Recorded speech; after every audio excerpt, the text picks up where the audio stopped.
ஹரே ராமா ஹரே கிருஷ்ணா. நான் உங்க வீரான மிஸ் சபரி.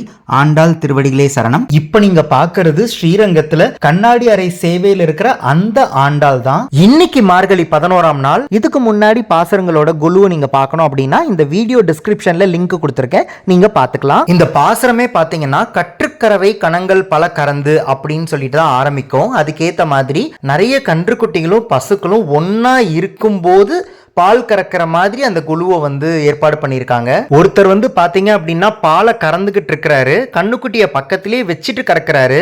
நிறைய பேர் என்ன பண்ணுவாங்க அப்படின்னா கண்ணுக்குட்டியை தூரமா எங்கேயாவது போய் கட்டி போட்டுருவாங்க. அப்போ பால் கறக்கும் போது அந்த பசுவுக்கு கன்றுக்குட்டி எங்க பக்கத்தில் இல்லையேன்ற ஏக்கமா இருக்கும்.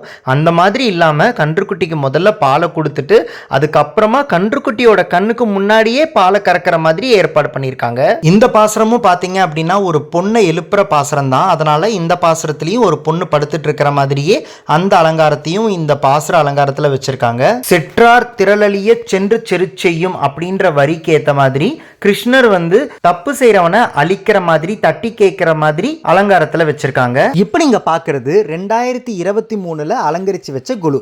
இப்ப நீங்க பாக்குறது 2024 அலங்கரிச்சு வச்ச குழு. ஒவ்வொரு வருஷமும் ஒரு சின்ன சின்ன மாற்றத்தை ஏற்படுத்தி அவ்வளவு அற்புதமா செஞ்சுட்டு இருக்காங்க ஸ்ரீரங்கத்துல. இந்த மாதிரி பாசுரத்துல இருக்கிற ஒவ்வொரு விஷயத்தையும் கவனிச்சு ஆண்டாள் கண்ணாடி அறை சேவையில குழுவா வச்சிருக்காங்க. நாளைக்கு அடுத்த பாசரத்தோட குழுல உங்களை சந்திக்கிறேன். ஆண்டாள் திருவடிகளே சரணம். ஹரே ராமா ஹரே கிருஷ்ணா.